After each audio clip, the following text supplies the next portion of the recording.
नमस्कार दोस्तों। आज 2 जनवरी है और आज अखबारों में क्या है तो कुछ पॉइंट्स हैं, 6-7 के करीब न्यूज़ जो इम्पोर्टेंट है। तो आइए देखते हैं।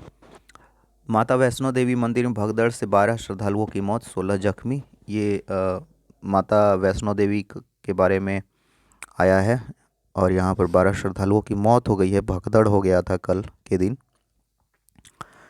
और 30,000 लोग थे करीब पहुँचे हुए।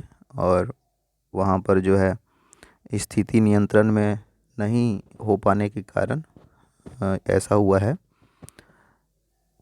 हादसे के कारण को अगर देखेंगे तो यहाँ है कि नेशनल ग्रीन ट्रिब्यूनल ने आम दिनों में एक दिन में 50,000 श्रद्धालु यात्रा पर जाना तय किया है, लेकिन कोरोना के कारण 31 दिसंबर और 1 जनवरी को 35,000 श्रद्धालु तय किए गए थे, लेकिन इससे कहीं श्रद्धालु दर्शन के लिए पहुंच गए थे। चश्मदीदों की माने तो 70 से 90,000 श्रद्धालु पहुंच गए थे। ठीक है, तो ये कारण है दुर्घटना का। ज़्यादा संख्या में वहाँ पर लोग पहुँचे हुए थे। तो ये तो उतना इम्पोर्टेंट नहीं है। ये इम्पोर्टेंट है खबर, आज़ादी अपराध नहीं, चीन के खिलाफ आगे बढ़ता लोकतंत्र। ताइवान की राष्ट्रपति हैं, उन्होंने ये कहा है। ताइवान की राष्ट्रपति कौन है? शाई इंग वेन।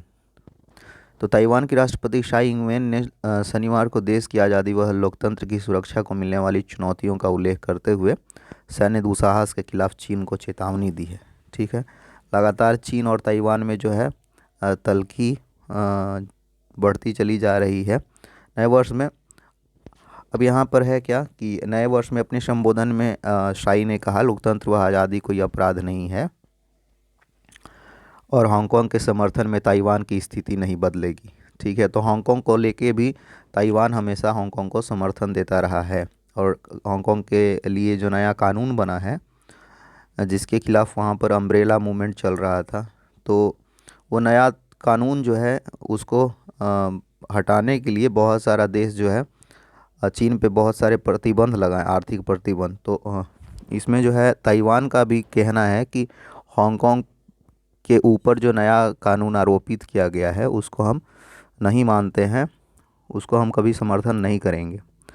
तो ये न्यूज़ है, इसमें तो और ऐसा कुछ है नहीं। आगे चलते हैं। ये न्यूज़ इम्पोर्टेंट है करंट के हिसाब से। ये न्यूज़ जो है इम्पोर्टेंट है करंट के हिसाब से, करंट अफेयर्स के हिसाब से। शिक्षाविद कक्कड़ समेत 50 भारतवंशी ब्रिटेन में सम्मानित। ठीक है, तो अजय कुमार कक्कड़ को जो है order of the British Empire KBE इसको कहा जाता है के नाइट कमांडर से सम्मानित किया गया है। इस सम्मान से विभिन्न क्षेत्रों के करीब 50 भारतवंशी पेशेवर उद्यमियों को सम्मानित किया गया है। उधर ब्रिटेन के पूर्व प्रधानमंत्री टोनी ब्लेयर को महारानी एलिजाबेथ द्वितीय ने नाइटहुड से सम्मानित किया है। और नाइटहुड से अभी हाल में ही एक और सम्मानित हुए हैं, लुइस हैमिल्टन। लुइस हैमिल्टन जो कि F1 के ड्राइवर हैं, मतलब जो रेसिंग होता है उसमें वो पार्टिसिपेट करते हैं, कार रेसिंग में। तो नाइटहुड पुरस्कार से टोनी ब्लेयर को सम्मानित किया गया है और इस सम्मान के बाद वह पूर्व प्रधानमंत्री सर टोनी बन गए हैं। सर का उपाधि इसमें दिया जाता है नाइटहुड में। 1997 से 2007 के बीच 10 वर्षों तक लेबर पार्टी के प्रधानमंत्री रह चुके ब्लेयर ने कहा कि यह सम्मान बहुत बड़ा सम्मान है। तो ये न्यूज़ था। भारत के हिसाब से इसमें सिर्फ एक है कि अजय कुमार कक्कड़ को मिला है order of the British Empire सम्मान, और लगभग 50 अलग अलग उद्यमियों को भी सम्मानित किया गया है। एक न्यूज़ है कि कारगिल के हीरो परमवीर चक्र विजेता सूबेदार मेजर योगेंद्र यादव का सेवानिवृत्ति यानी कि रिटायर हो गए हैं। तो ये भी क्वेश्चन है इम्पोर्टेंट करंट अफेयर्स के हिसाब से। तो परम चक्र विजेता थे योगेंद्र यादव, इनको 15 गोली लगा था और इसके बावजूद जख्मी स्थिति में उन्हें अस्पताल में भर्ती कराया गया था। और उसके बाद जब वो स्वस्थ हो गए तो उन्होंने फिर से जो है ज्वाइन कर लिया था। सूबेदार मेजर के पद पे ये अभी कार्यरत थे, सेवा दे रहे थे। तो इसमें यही है, टाइगर हिल से इनका जुड़ाव है, टाइगर हिल से जुड़ाव है, और 18 ग्रेनेडियर्स से इनका संबंध रहा है।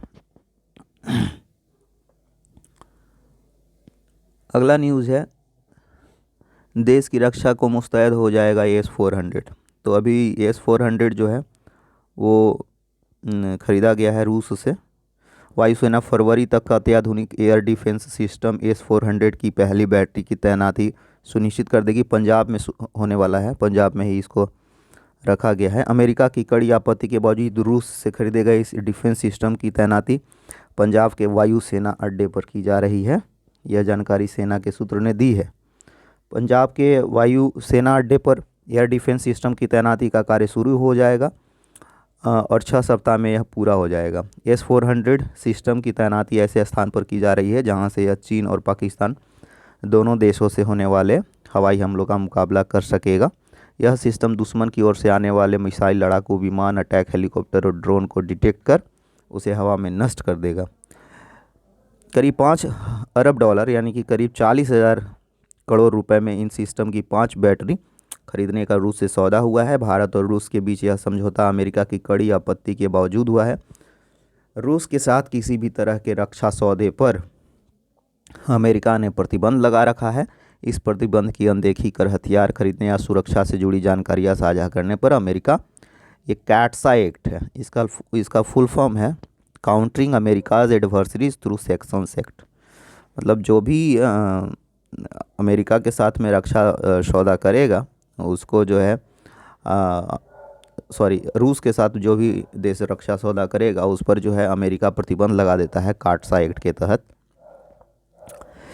रूस से AS-400 सिस्टम खरीदने पर अमेरिका ने इसी कानून के तहत अपने नाटो सदस्य देश तुर्की पर कार्रवाई की है, लेकिन इंडिया पर कार्रवाई नहीं हुआ है। डोनाल्ड ट्रंप के कार्यकाल में भारत और रूस के बीच हुए इस सौदे को रुकवाने के लिए पूरी कोशिश की गई थी। बाद में बाइडन प्रशासन ने भी वैसी ही कोशिश की, लेकिन भारत सरकार AS-400 सिस्टम खरीदने के फैसले पर अटल रही। अमेरिकी संसद में सत्ता पक्ष और विपक्ष के सदस्यों ने एक स्वर में भारत के खिलाफ कैट्सा के तहत कार्रवाई न करने की मांग की है और अमेरिकी राष्ट्रपति को पत्र लिखा है। यानी लॉबिंग चल रहा है इंडिया का अमेरिका के अंदर भी। तो इसमें भारत चूँकि क्वाड का सदस्य है और चाइना के खिलाफ जो रणनीति तैयार किया जा रहा है उसका एक बेहद ही मतलब महत्वपूर्ण सदस्य है। तो इस हिसाब से देखा जाए तो थोड़ा सा रियायत जो है दे रही है अमेरिकन गवर्नमेंट। परमाणु प्रतिष्ठानों की सूची का किया गया आदान प्रदान, ये भी इम्पोर्टेंट है। और इसमें एक सवाल यहाँ से पूछा जाता है कि भारत और पाकिस्तान कब से अपने परमाणु प्रतिष्ठानों की सूची का आदान प्रदान कर रहे हैं।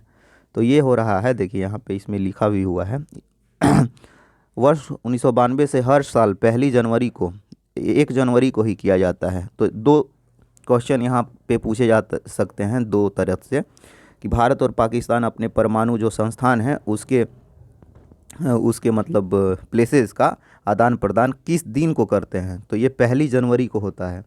हर एक साल का पहला जो जनवरी होता है उसमें परमाणु प्रतिष्ठान का जो लोकेशन है उसका आदान प्रदान होता है और ये 1992 से हो रहा है। तो 1992 से हर साल 1 जनवरी को दोनों देश अपने यहाँ के परमाणु प्रतिष्ठान व केंद्रों के बारे में एक दूसरे को सूचित करते हैं। तो ये लगातार न्यूज़ में भी रहता है, पिछले साल भी था न्यूज़ में।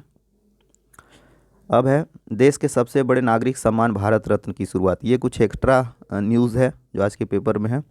तो ये जो है भारत रत्न की शुरुआत 1994 में आज ही राष्ट्रपति डॉक्टर राजेंद्र प्रसाद ने देश के सबसे बड़े नागरिक सम्मान भारत रत्न की शुरुआत की थी। भारत रत्न के तहत कोई पुरस्कार राशि नहीं दी जाती है।